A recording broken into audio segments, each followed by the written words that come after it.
네, 사순절 5번째 주일입니다. 벌써 그렇게 시간이 지났고요. 시간이 참 빠르죠. 지난주 우리가 말씀을 나눴던 걸 여러분들 기억하실 겁니다. 하나님을 알아야 한다라는 겁니다. 오늘 우리가 살 수 있는 유일한 길은 주님을 아는 것이고 하나님의 사랑을 경험해야 하는 것이죠. 그리고 주님을 알기 위해서 우리는 몸부림쳐야 된다. 우리는 그런 도전의 말씀들을 나눴습니다. 지난주 각 목장별로 기도 제목을 이렇게 적고요. 그 보고서를 받고 살펴보면은 여러분들 마음속에 제가 또 성경을 읽겠습니다. 말씀을 가까이 하겠습니다. 하는 이런 결단들이 있었어요. 그런데 여러분들 아시는 것처럼 우리가 마음 먹는다고 해서 결심했다고 해서 그것이 다 되지 않는다라는 것을 우리 지난 한 주간의 삶을 통해서 우리가 증명해냈지 않습니까? 그것은 결심만으로는 되는 건 아니죠. 마음 먹는다라고만 되는 것은 아닌 것 같아요. 그래도 그럼에도 불구하고 포기해서는 안 됩니다. 하나님 말씀 앞에 있는 것, 주님의 음성을 듣기를 원하는 것. 왜냐하면 하나님을 알면 알수록, 하나님의 사랑과 은혜를 경험할수록 우리는 세상을 보는 눈과 시선들이 변화하기 때문입니다. 더 많은 것을 보는 눈들이 열리게 되고요. 우리의 마음이 더욱더 넉넉해지는 것이죠. 우리의 삶이 풍성해집니다. 다시 말하면 하나님이 주신 복을, 하나님을 알면 알수록 우리는 더욱더 많이 경험할 수 있게 되는 것이죠. 이것이 믿음의 길을 가는 이들을 경험하는 아주 신비한 체험입니다. 여러분들, 신비라는 것은요, 그냥 죽었다가 살아나는 것, 어떤 물이 갈라지는 것이 신비함이 아닙니다. 하나님 나와 함께하는 것을 내가 정말 느끼는 것이죠. 경험하는 것이죠. 그리고 내가 그 가운데서 살아 숨쉬는 것이죠. 그것이 하나님 우리에게 주시는 신비이며 은혜라는 것입니다. 저는 여러분들 그 은혜를 충만하게 누리셨으면 좋겠어요. 여러분이 정말 말 그대로 주님을 믿는 기쁨들, 예수 믿는 축복들을 마음껏 누리셨으면 좋겠어요. 그리고 이 예배를 나오실 때마다, 이 삶을 살아갈 때마다 하나님이 허락하신 은혜에 대한 거룩한 욕망들과 욕구들이 넘쳐날 수 있었으면 좋겠습니다. 오늘 우리가 어느덧 호세아 11장 말씀 앞에 서 있습니다. 처음에도 말씀드렸던 것처럼 호세아는 1장부터 3장은 한 사람의 가정의 이야기를 다루었다라고 말씀을 드렸고요. 4장부터 마지막 14장까지는 하나님과 이스라엘의 관계를 이야기하는 내용들로 가득 차 있다라고 말씀을 드렸습니다. 여러분, 성경에 등장하는 인물 가운데 가장 힘겨운 인생들, 불쌍한 인생, 불행한 인생이 있다라고 한다면 바로 그가 누구일까요? 우리가 지금까지 5주 동안 살펴본 호세아라는 사람일 겁니다. 여러분, 그러나 그는 하나님의 마음을 드러내야 하는 사람입니다. 자신의 마음이 아니라 하나님의 마음을 세상에 드러내야 하는 사명을 그는 가진 것이죠. 그리고 그뿐만이 아니라 자신의 가정과 자신의 자녀들과 아내를 향하여서 하나님의 본심을 드러내야 했습니다. 그래서 하나님께서는 이스라엘을 향해서 때로는 혼을 내기도 하셨고요. 때로는 달래기도 하면서 하나님 당신의 마음을 끊임없이 나타내어 주셨습니다. 우리가 지난주 6장의 말씀을 짧게 보고 어느덧 11장 말씀으로 넘어왔었습니다. 그래서 여러분들 그 사이에 어떤 일이 있었느냐 좀 궁금할 것 같아요. 근데 별 내용이 있는 건 아닙니다. 간단하게 말하면요, 하나님께서 이스라엘의 죄악을 계속해서 고발하십니다. 이스라엘의 연약함을 끊임없이 지적을 하십니다. 지금 여러분들 이스라엘의 현재 상태를 아주 분명하게 표현하는 말씀이 있습니다. 오늘 본문 앞에 나오는 10장 2절 말씀입니다. 함께 우리 10장 2절의 말씀을 한 목소리로 읽어봅시다. 10장 2절입니다. 시작. 그들이 두 마음을 품었으니 이제 벌을 받을 것이라. 하나님이 그 제단을 쳐서 깨뜨리시며 그 주상을 허시리라. 여러분들 뭐라고 이야기를 하죠? 그들이 두 마음을 품었다라고 이야기를 합니다. 쉬운 언어로 말씀을 드리면 하나님과 세상을 사랑했습니다. 근데 이런 수준의 것이 아닙니다. 하나님과 세상을 동시에 사랑했다는 것이 아니라 하나님을 신뢰하지 않았습니다. 하나님을 믿지 않았습니다. 그들은 하나님을 믿었다라고 이야기합니다. 그러나 그들은 바알을 믿었습니다. 하나님께 예배한다라고 예배드렸습니다. 그러나 그들의 중심에는 하나님을 향한 마음이 아니라 바알을 향한, 어떻게 보면 하나님은 그들의 인생에 있어서 하나의 안전장치에 불과했다라고 이야기할 수 있어요. 여러분, 지난주 6장 6절의 말씀을 기억하십니까? 내가 번제보다 하나님 아는 것을 원한다. 하나님의 고백이었습니다.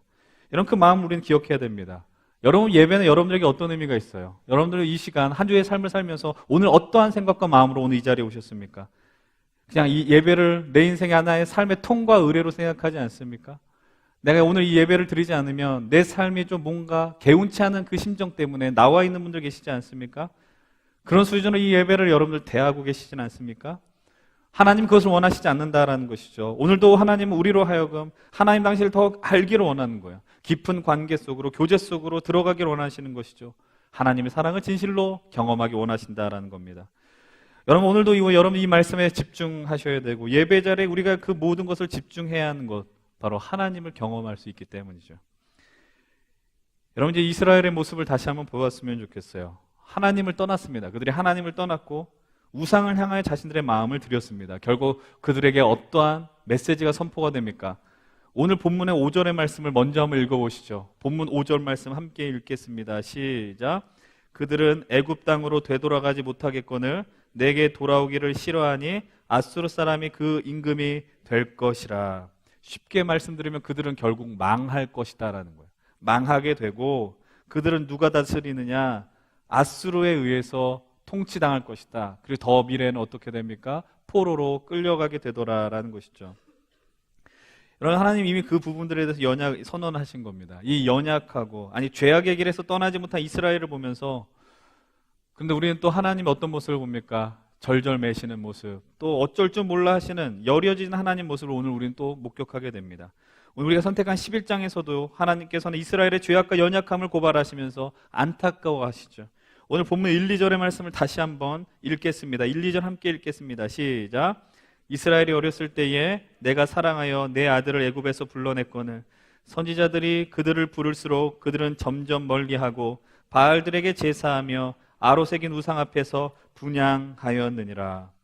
여러분, 우리가 호세아를 읽으면서 호세아의 그 관계 있지 않습니까? 하나님과 이스라엘 백성의 관계를 어떤 거에 많이 비유했어요? 부부관계로 비유했습니다. 하나님은 신랑이 되시며 우리들은, 그리고 이스라엘은 신부가 된다라는 거예요.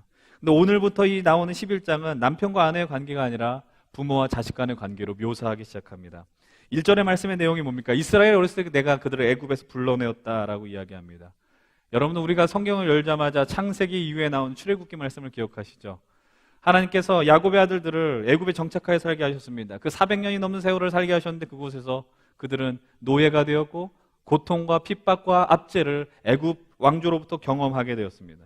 그들이 하나님의 부르짖었고 하나님 그들의 부르짖음을 외면하지 않았고 그들을 모세를 하는 지도자를 통해서 출애굽시켜 주셨던 장면을, 하나님의 일방적인 사랑으로 그들을 그 고통에서 건져주셨음을 우리는 성경을 통해서 명명백백하게 발견할 수 있습니다. 그리고 하나님 이스라엘을 선택하셨어요. 그리고 그들을 제사장 나라로 세우고 그들에게 하나님의 영광과 역사, 하나님 나라를 드러내려고 하셨습니다. 그런데 안타깝게도 그들은 하나님을 등졌습니다. 하나님을 배신했습니다. 하나님의 인도와 사랑을 거부하였습니다.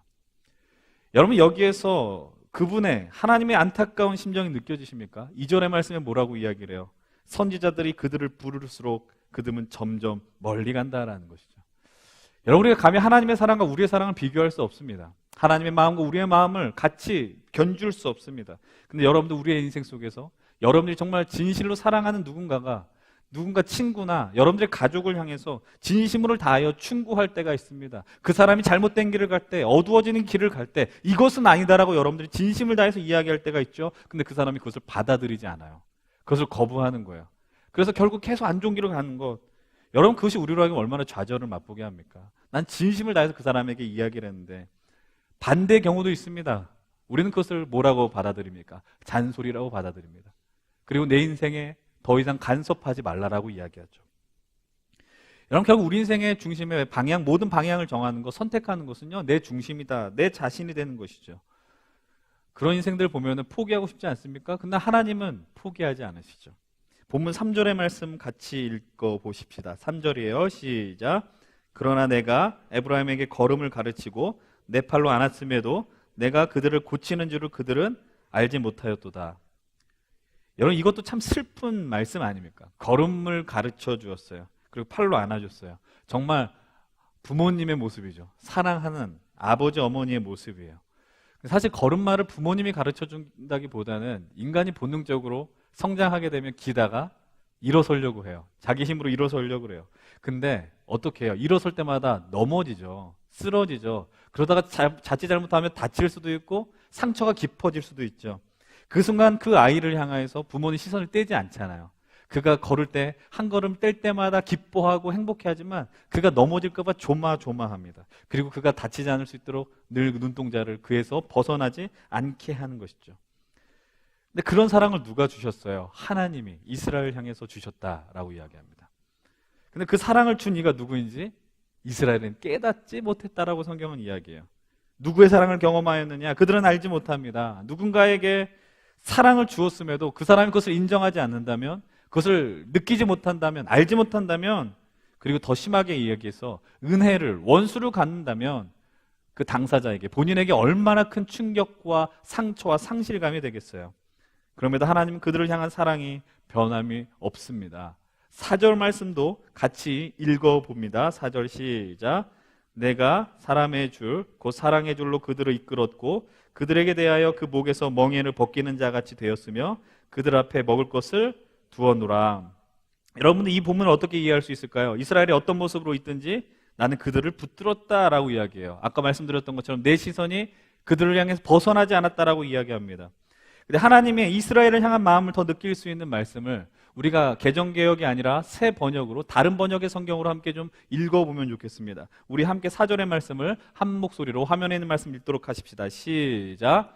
나는 인정의 끈과 사랑의 띠로 그들을 묶어서 업고 다녔으며 그들의 목에서 멍에를 벗기고 가슴을 헤쳐 젖을 물렸다라고 이야기해요.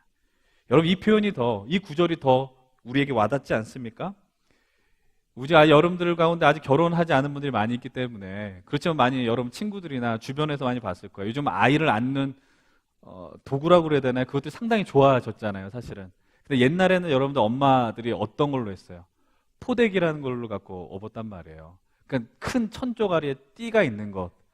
여러분들 엄마는요, 그 아이가 내 몸에서 떨어지지 않기 위해서 그것을 꽉 맸다라는 거죠. 그것은 생명의 끈입니다. 사랑의 끈입니다. 여러분 그뿐만이 아니죠. 하나님께서 뭐라고 이야기해요? 이스라엘을 젖먹이 아기를 기르는 것처럼 품에 안아주셨고 그리고 젖을 물려주셨다라고 성경은 이야기합니다. 오늘 본문에 묘사된 하나님의 모습은 우리 어머니의 모습, 엄마의 모습이라는 것이죠. 젖을 물려준다는 말의 의미가 무엇입니까? 생명을 내어준다라는 거 아니에요? 엄마의 갖고 있는 그 영양이, 체력이, 힘들이 아이에게로 빼앗겨지는 과정 아니겠습니까? 그러나 그것을 기꺼이 감수합니다. 그리고 그 영향을, 그 능력을 아이가 섭취함으로 인해서 그 아이가 생존하고 성장하고 살아나는 것을 보는 것은 그 어머니의 엄청난 기쁨이라는 거죠. 이 기쁨이 크기 때문에 엄마는 자신의 몸이 그리고 자신의 체력이 떨어질지라도 그것이 슬프게 다가오지 않는다라는 겁니다. 여러분들 이런 하나님 놀라운 사랑 앞에 반응하는 이스라엘은 더욱더 놀랍죠. 본문 5절 말씀을 함께 읽어봅니다. 5절입니다. 시작. 그들은 애굽 땅으로 되돌아 가지 못하겠거늘 내게 돌아오기를 싫어하니 아수르 사람이 그 임금이 될 것이라. 이 말씀의 의미가 뭘까요? 그들이 애굽으로 돌아가지 못한다라는 말의 의미가 뭘까요? 지금 이들은 애굽으로 돌아갈 필요가 없거든요, 북이스라엘은. 그런데 뭐라고, 왜 이렇게 이야기해? 하나의 은유적 표현입니다. 이스라엘 백성이 하나님의 앞에서 은혜를 경험했어요. 그래서 애굽을 탈출했어요. 애굽의 폭정과 압제 속에서 신음하다 탈출하였어요. 근데 그 광야 속에서 그들은 어떤 모습을 보였어요? 늘 불평불만합니다. 먹을 게 없다라고 이야기하죠. 매일마다 하나님이 만나로 먹여주셨음에도 불구하고 그들은 뭐라고 이야기합니까? 차라리 우리들이 광야에서 죽는 것이 낫다라고 이야기합니다. 애굽에서 우리들이 넉넉하게 누렸다라고 그들은 오해하는, 착각한 이야기를 하는 것이죠. 근데 그들을 기다리는 것은 애굽이 아니라 아수르의 지배입니다. 아수르의 통치입니다. 폭거입니다. 아수르에 의해서 북이스라엘은 철저하게 멸망당하죠. 근데 이 말씀 안에 담겨있는 하나님의 안타까움이 뭔지 아세요? 이렇게 고생하면요, 이렇게 힘들면요, 어떤 생각해요? 돌아가야 되지 않아요? 좋은 것을 다시 회복하려고 노력해야 되는 거 아니에요? 근데 하나님께 돌아오는 것이 싫다라고 이야기하는 거죠. 이것이 이스라엘의 현실입니다. 우리 나머지 6절과 7절의 말씀도 같이 한번 읽어보겠습니다. 6절, 7절이에요. 시작. 그들의 성읍들을 치며 빗장을 깨트려 없이 하리니 이는 그들의 계책으로 말미암음이니라. 내 백성이 끝끝내 내게서 물러가나니 비록 그들을 불러 위에 계신 이에게로 돌아오라 할지라도 일어나는 자가 하나도 없도다. 북이스라엘이 아수르에서 철저하게 짓밟히게 됩니다. 그런 상황 속에 놓이는 그 상황을 이야기하면서 이스라엘이 무엇을 하느냐? 여러분 7절의 말씀 보면 이렇게 이야기하죠. 비록 그들을 불러 위에 계신 이에게로 돌아오라 할지라도 라고 이야기합니다. 여러분 이 본문 속에서 이 위에 계신 이가 누구를 의미할까요? 두 가지로 해석할 수 있죠. 하나님께 불렀음에도 불구하고 하나님 응답하지 않는다. 그러나 다른 번역은 더 선명하게 이 부분들을 이렇게 표현해주고 있습니다. 우리 7절의 말씀을 역시 새 번역본으로 함께 읽어보겠습니다. 시작. 내 백성이 끝끝내 나를 배반하고 바알을 불러 호소하지만 그가 그들을 일으켜 세우지 못할 것이다. 그럼 여기서 위에 계신 이는 누구를 의미하는 거야? 하나님이 아니라 바알을 의미하는 겁니다. 이스라엘이 아수르에서 망하고 있습니다. 그럼에도 불구하고 그들 하나님을 찾지 않습니다. 누구한테 부르짖고 있는 거예요? 바알에게 부르짖고 있습니다. 여러분은 바알을 찾는다고 해서 바알이 그들을 일으켜 줄 수 있는 능력이 있습니까? 바알은 그저 우상일 뿐이죠. 하나의 그냥 어떤 돌신상에 불과하는 것이죠. 아니, 그들에게 바알에게 영이 있다 한들 악한 영 아닙니까? 이스라엘을 회복하려고 하는 마음이 바알에게 존재했느냐? 그렇지 않다라는 거예요. 그들은 여러분들 정말 엄마의 따뜻한 사랑을 경험하였습니다. 그런데 엄마를 버리고 다른 것이 엄마라고 생각하는 거예요. 정신을 차리지 못하는 거예요. 두들겨 맞았는데도 엉뚱한 것에 시선을 둡니다. 여러분, 근데 이런 이스라엘의 모습이 비단 이들만의 모습이냐라는 것이에요. 아니죠. 이 우리의 모습 아닙니까? 우리가 하나님의 놀라운 구원 역사를 경험했습니다. 하나님의 아들 예수 그리스도를 우리의 구원자로 고백하고 오늘 우리가 이 자리에 있으며 우리가 구원받았다, 새로운 생명을 얻었다 우리는 고백합니다. 하나님이 인간이 되어서 우리의 죄값을 대신 지셨어요. 우리가 당해야 될 심판을 하나님이 지셨어요. 그래서 십자가에 죽으셨고요. 그리고 오늘 우리가 이렇게 하나님을 대면하여 높일 수 있는 이유는 예수께서 우리를 위하여 베풀어 주신 십자가와 부활의 은혜, 그것이 믿음의 근거가 되기 때문입니다. 우리는 그것을 믿고 이 믿음의 길을 갑니다. 그런데 이 믿음의 길을 가면서 우리의 삶 속에서 또 동일하게 경험되어지는 것이 있습니다. 고난과 어려움이 옵니다. 어려운 순간들이 임하게 됩니다. 여러분들 또는 하나님의 사랑으로 살아간다는 사실을 우리는 믿습니다. 그렇지 않습니까? 그런데 하나님의 사랑이 우리에게 부은바되었고 충분하게 우리에게 경험되어졌음에도 불구하고 우리는 다른 사람의 다른 것의 사랑을 갈구합니다. 다른 것을 인정받고 싶어 하고요. 다른 것으로 충족받기를 원하는 것이죠. 다른 것의 사랑이 더 나를 붙들고 매력적인 것으로 믿습니다. 우리는 하나님께로 돌아가지 않고요. 다른 곳을 향하여 우리의 시선을 빼앗기게 됩니다. 신기한 것은 우리가 하나님을 믿을 때, 예수님을 진실로 영접했을 때 내가 다시는 그 길로 가지 않겠습니다 결단하였는데 어느 순간 우리의 시선과 우리의 몸과 모든 육신은 그쪽 방향으로 나아가고 있다는 거예요. 우리도 애굽으로 우리의 시선이 가려고 한다는 겁니다. 애굽은 어떤 곳이었습니까? 고통이 있었던 곳이에요. 아픈 곳이죠. 근데 그것이 좋았다라고 이야기합니다. 여러분, 인간이라는 존재는요, 원래 좋은 거를 경험하면 나쁜 걸 경험하려고 하지 않아요. 어떤 의미인지 아시죠? 여러분이 좋은 정말 SUV 같은 튼튼한 차를 몰고 있다가 경차를 몰라고 한다면 그거 몰 수 있겠습니까? 여러분, 그 세단차 아주 깨끗한 차를 몰고 있다가 옆에 찌그러진 차를 몰라고 한다면 여러분 모시겠어요? 여러분들이 정말 연봉이 한 1억 받는 직장을 다니다가 하루아침에 2천도 주지 않는 그곳에서 일하라고 한다면 여러분 일하시겠습니까? 자존심이 상해서 안 한다는 거예요. 인간이라는 존재는 좋은 것을 경험하면 나쁜 것으로 가려고 하지 않습니다. 근데 영적인 부분은 좀 다른 것 같습니다. 하나님 우리에게 주시는 복이 그렇게 좋다라고 우리는 말하죠. 하나님 주신 우리에게 복이 기쁘다라고 이야기합니다. 하나님 주시는 복은 일단 존재의 복이죠. 하나님이 자녀가 되는 것, 신분이 바뀌는 것. 우리가 이 신분이 변화되는 게 우리 삶에 어떤 놀라운 존재가 되는 걸 깨닫게 되는 것입니다. 우리 은혜와 사랑을 경험했습니다. 근데 하나님을 믿었는데, 하나님을 영접했는데 생각보다 우리가 생각한 복은 누려지지 않는 것 같아요. 하나님 우리에게 주시는 게 존재의 복이라면 우리는 소유의 복을 원하잖아요. 그렇지 않습니까? 여러분, 우리는 그것을 경험했음에도 불구하고 보여지는 것들에 우리의 믿음을 빼앗깁니다. 소유하길 더 소망하고 그것을 향하여 나아가려고 합니다. 여러분, 왜 자꾸 돌아가려고 합니까? 왜 자꾸 돌아가려고 해요?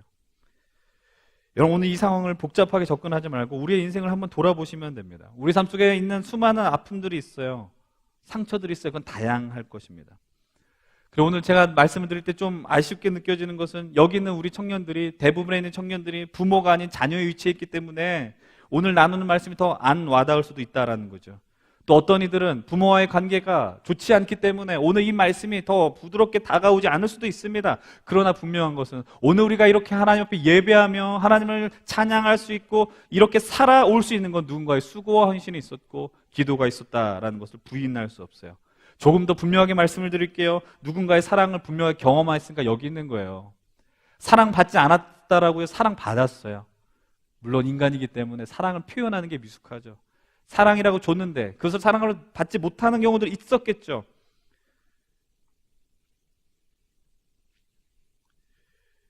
여러분, 그렇지만 우리가 받은 사랑이요, 그 사랑을 내게 주었던 그 사랑, 사람에게 그 사랑을 우습게 바라보고 내가 받은 사랑을 너무 당연하게 여기면서 살아오진 않았느냐라는 거예요.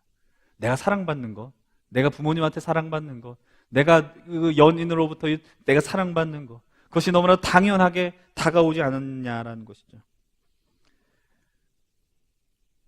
여러분, 단순히 뭐 이성과의 관계를 얘기를 하는 게 아니에요.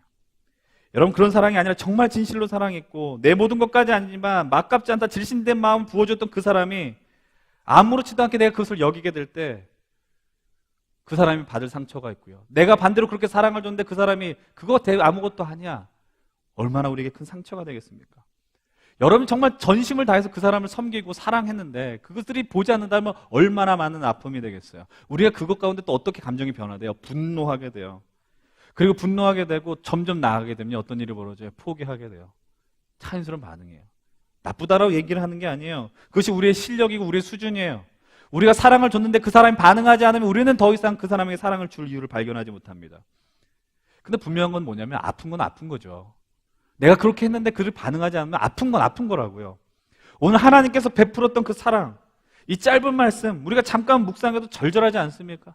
걸음마 때부터 우리를 향한 그 시선을 놓치지 않았어요. 자신의 몸을 숙이면서 자신의 젖에 있는 나오는 그 영향을 주기 위해서 자신의 허리를 굽혀야 했고요, 당신의 생명과 이스라엘 생명을, 우리의 생명을 맞바꾸어 주셨다라는 거죠.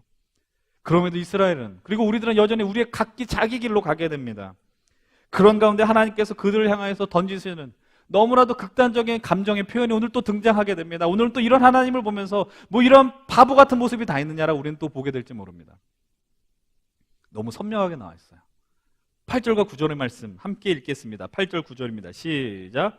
에브라임이여 내가 어찌 너를 놓겠느냐, 이스라엘이여 내가 어찌 너를 버리겠느냐, 내가 어찌 너를 아드마같이 놓겠느냐, 어찌 너를 스보임같이 두겠느냐, 내 마음이 내 속에서 돌이키어 나의 긍휼이 온전히 불붙듯 하도다. 내가 나의 맹렬한 진노를 나타내지 아니하며 내가 다시나 에브라임을 멸하지 아니하리니 이는 내가 하나님이요 사람이 아님이라.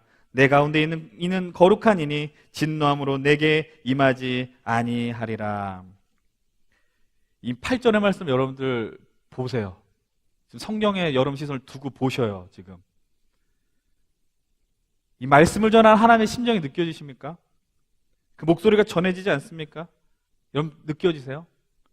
에브라임이여 이스라엘이여 내가 어찌 너를 놓겠느냐, 내가 어찌 너를 버리겠느냐, 내가 너를 그 멸망한 도시 스보임과 아드마 같이 두겠느냐. 전 이 말씀이 부드럽게 다가오지 않습니다. 부드럽게 내가 어찌 너를 놓겠느냐가 아니에요. 쇳소리처럼 목이 긁히지만 절박한 심정 속에서, 고통 속에서 우리가 종종 표현하는 표현이 있어요. 가슴이 찢어지지만 그럼에도 내가 너를 버릴 수 없다라는 하나님의 심정이 고스란히 전달이 됩니다. 여러분 그게 느껴지십니까? 느껴지셔야 돼요. 여러분 10절의 말씀 보면 뭐라고 이야기하냐면 하나님이 사자처럼 소리를 내신다라고 이야기해요. 하나님이 우리에게 겁주려고 사자처럼 소리를 내는 게 아니에요. 두려움에 떨게 하는 소리가 아니라고요. 정말 가슴 깊은 곳에서 포효하는 것처럼, 왜냐하면 그렇게 소리를 질러야지 들을 것만 같이 느껴지기 때문이죠. 내가 어찌 너를 놓겠느냐라는 거예요. 내가 어찌 너를 놓겠느냐, 내가 어찌 너를 버리겠느냐라는 거예요. 하나님이 이런 하나님에서 정말 다행이지 않습니까? 하나님이 이런 분이어서 정말 다행스럽지 않습니까? 늘 반복하는 이야기일지 모르지만 그렇기 때문에 오늘 우리의 현실이 또 우리로 하여금 낙심케 하고 우리로 하여금 분노케 할지라도 기억할 수 있고 견딜 수 있는 이유는 우리는 이런 존재이기 때문이에요. 이런 사랑을 받는 자라는 것이죠. 사랑받았다라는 것. 당신은 사랑받기 위해서 태어난 사람, 여러분 그냥 생일 때마다 누군가를 향해서 손을 내밀고 불러주는 그런 찬양의 수준이 아니라는 거죠. 내가 너를 이 세상에 살게 할 때 너의 가치와 삶의 이유와 방향들, 그것들을 우습게 보지 말라는 거예요. 여러분 우리가 이런 존재인데 왜 세상 속에서 그렇게 바보같이 이렇게 눌리면서 비교당하면서 살아야 되느냐라는 겁니다. 여러분 우리 스스로에 대한 가치를 그렇게 보지 마십시오. 하나님 우리를 포기하지 않으세요. 어느 정도로 포기하지 않느냐면요, 이사야 49장으로 넘어가십시오. 이사야 49장으로 넘어가겠습니다. 1030쪽에 있습니다. 이사야 30쪽이 1030페이지에 있습니다. 이사야 49장 14절부터 17절의 말씀을 읽을 텐데 먼저 14절의 말씀을 읽어보겠습니다. 1029페이지요. 구약 49장 14절입니다. 이사야 함께 읽겠습니다. 시작. 오직 시온이 이르기를 여호와께서 나를 버리시며 주께서 나를 잊으셨다 하였거니와. 이게 누구냐면은 이스라엘이잖아요. 시온이 뭐라고 이야기해요? 여호와께서 나를 버리시고 주께 나를 버리셨다. 이것이 우리의 반응이에요. 우리의 인생 속에서 우리가 고난을 당할 때에, 어려움을 당할 때 우리는 흔히 이렇게 쉽게 표현해요. 하나님이 나를 버렸다라는 거예요. 하나님이 나를 관심 두지 않았다라고 생각하는 거예요. 하나님이 살아계시느냐라고 우리는 늘 이야기해요. 왜냐하면 우리는 당장의 현실이 급하니까. 근데 그 현실의 크기보다 큰 하나님을 놓치는 거예요. 여러분 기억하십시오. 우리의 이 현실의 크기보다 하나님이 어마무지하게 크신 하나님이라는 거죠. 그때 이런 우리를 바라보시면 하나님이 어떤 말씀을 주시냐? 15절 말씀을 함께 읽어보십시다. 15절 시작. 여인이 어찌 그 젖 먹는 자식을 잊겠으며 자기 태에서 난 아들을 긍휼히 여기지 않겠느냐? 그들은 혹시 잊을지라도 나는 너를 잊지 아니할 것이라. 쉽게 말하면 이거예요. 너는 나를 잊는데 나는 너를 못 잊어라고 이야기하는 거예요. 어머니의 사랑과 자녀의 사랑이 비교가 돼요? 아니면 비교 안 돼요. 여러분들 부모님들이 여러분들을 키워주신 분이 여러분들 때문에 얼마나 많은 것들을 희생했는지 몰라요. 스스로를 버렸다고요. 그 사람들은 그들의 이름을 버렸어요. 그래서 누구누구 엄마로 불리는 인생들이었죠. 하나님도 이렇게 이야기하죠. 자녀들은 있지만 부모는 잊을 수 없다는 거예요. 나는 너희들을 잊을 수 없다라고 이야기하는 거예요. 그래서 자신의 생명을 내바꾸지 않습니까? 그래서 어떤 방법을 선택합니까? 16절과 17절의 말씀 함께 읽겠습니다. 시작. 내가 너를 내 손바닥에 새겼고 너의 성벽이 항상 내 앞에 있나니 내 자녀들은 빨리 걸으며 너를 헐며 너를 황폐하게 하던 자들은 너를 떠나가리라. 저는 이 구절을 볼 때마다 가슴이 뭉클뭉클해집니다. 내가 너를 손바닥에 새겼다. 새겼대요. 손바닥에 새겼대요. 왜 새겨요? 여러분 지금 우리가 쓰고 있는 펜 중에서 안 지워지는 강력한 펜, 뭐 유성 펜입니까? 그래도 그건 펜이잖아요. 기름으로 지워지잖아요. 지우지지 않는다니까요. 그래서 새긴다고요. 여러분도 손에 새깁니까? 피가 나겠죠? 고통당하겠죠? 그분은 찢겨졌죠? 고통당하셨죠? 인간 사이에서 서로 사랑하면 요즘 그런 게 유행입니까? 서로 사랑하니까 서로의 이름에 이니셜을 따가지고 문신하는 거 보잘것없는 일 아닙니까? 인간들은 만나고 헤어지고 반복합니다. 우리의 그것이 현실이죠. 근데 그분은 뭐라고 이야기해요? 하나님이시라니까요. 우리는 인간이지만 그분은 하나님이십니다. 우리와 다릅니다. 그래서 그분의 마음은 심정은 아주 정확합니다. 우리를 포기할 수 없습니다. 우리를 그분의 인생에, 그분의 신체의 흔적으로 남겨주신다라는 거죠. 이분이 누구십니까? 우리의 아버지 되어주십니다. 그분이 우리를 끔찍하게 우리를 생각하신다라고 말씀하십니다. 근데 우리가 왜 이 현실의 아픔과 절망에 압도되어야 합니까? 우리가 그 아픔에서 일어나지 못할 이유가 무엇입니까? 우리의 현실, 그러나 우리가 어떤 존재예요? 하나님의 손에 우리가 새겨져 있는 거예요. 이렇게 생각해 보십시오. 그냥 이름만 석자만 적혀 있는 게 아니에요. 우리의 얼굴이 그분의 손에 새겨져 있다고 생각해 보십시오. 날마다 그 손을 볼 때마다 내가 너를 잊을 수 없다라고 이야기하는 거죠. 그럼 우리를 향해서 이렇게 얘기합니다. 내가 어찌 너를 놓게 했느냐? 내가 어찌 너를 버리겠느냐? 다시 9절 호세아 말씀으로 여러분들 돌아가십시오. 하나님 9절을 통해 이렇게 이야기합니다. 다시는 맹렬한 진노를 나타내지 않겠다라고 이야기합니다. 에브라임을 멸하지 않겠다라고 이야기하십니다. 이거는 약속입니다. 하나님의 약속입니다. 여러분 하나님이 약속을 확실하게 해서 뭐라고 이야기하십니까? 나는 사람이 아니라 하나님이다라고 이야기하는 거예요. 내가 하나님이다. 사람은 한 입으로 두 말합니다. 세 말합니다. 약속하면 밥 먹듯이 어깁니다. 그리고 당당하죠. 약속은 여기라고 있는 거예요 라고 얘기하죠. 그러나 하나님은 이야기하십니다. 나는 하나님이다. 그래서 민수기 23장 19절은 이렇게 이야기를 합니다. 뭐라고 이야기합니까? 하나님은 사람이 아니시니 거짓말을 하지 않으신다라고 이야기해요. 인생이 아니시니 후회가 없다라고 이야기하십니다. 하나님은 사람이 아니니까 거짓말 안 하신다고요. 말씀하시면 반드시 성취하신다고요. 네가 정말 망나니 같은 인생을 살지라도, 네가 정말 지금 이 땅 위에서 정말 어리석은 인생을 살지라도 너를 향한 사랑 내가 놓지 않을 것이며 그것을 반드시 증명해내겠다라고 이야기합니다. 지금 하나님은 당신의 가슴에 손을 얹고 말씀하고 있는 거야. 우리의 고집, 우리가 사명을 갖고 그 말을 듣지 않는 우리를 향해서도 하나님 그것을 거부하지 않고 받아들이고 있습니다. 우리의 연약함과 때론 우리의 분노와 모든 것을 외면하지 않습니다. 그 모든 것이 어디에서 증명이 됐습니까? 십자가에서 증명이 됐어요. 주의 십자가 위에서 증명이 됐습니다. 여러분, 십자가는 무조건 하나님의 사랑 이렇게만 끝내버리는 겁니까? 하나님이시기 때문에, 예수님이시기 때문에 그 십자가는 기꺼이 받으셔도 아무런 지장이 없는 것입니까? 무조건적으로 감내하는 사랑입니까? 히브리서 12장 2절은 이렇게 고백하고 있습니다. 함께 히브리서 12장 2절의 말씀을 함께 읽기 원합니다. 히브리서 12장 2절 함께 시작. 믿음의 주요 또 온전하게 하신 이인 예수를 바라보자. 그는 그 앞에 있는 기쁨을 위하여 십자가를 참으사 아니하시더니 하나님 보좌 우편에 앉으셨느니라. 그 앞에 있는 기쁨을 위하여 십자가를 참았다라고 이야기합니다. 십자가는 고통이죠. 찢겨나가는 거, 신체적으로도 아픈 거고요. 부끄러움을 개의치 않는다. 창피한 거라고요. 여러분, 신명기 말씀 21장 23절을 보면 왜 뭐라고 이야기해요? 나무에 달린 자마다 저주를 받았다라고 이야기합니다. 그분은 철저하게 유대 문화 속에 자란 유대인입니다. 유대인들이 신봉했던 율법 속에 나무에 달린 자는 다 저주를 받았다라고 이야기합니다. 그 사람들의 시선에는 예수는 저주받은 자입니다. 근데 그것을 포기하지 않았습니다. 십자가는 치욕이에요. 수치예요. 고통뿐만이 아니에요. 십자가에 달린 예수를 그리스도라고 부른 제자들은 조롱당했습니다. 너희들은 무슨 저주받는 자를 그리스도라고 구원자라고 믿느냐라는 것이죠. 근데 주님은 참으셨어요. 십자가를 참으셨어요. 이유는 하나예요. 기쁨이에요. 그 기쁨이 누구예요? 우리죠. 여러분, 우리가 누군가의 기쁨이 되어본 적이 얼마나 있을까요? 하나님이 우리를 바라보면 너는 내 기쁨이야 라고 지금 말씀하고 있는 거예요. 우리 때문에 참았다고요. 포기할 수 없으니까. 그렇다면 우리들이 이제 해야 할 일이 뭔지 아십니까? 너무 당연한 결론입니다. 이 위대한 하나님의 사랑을, 이 놀라운 구원의 역사 현장을 여러분 놓치지 말아야 됩니다.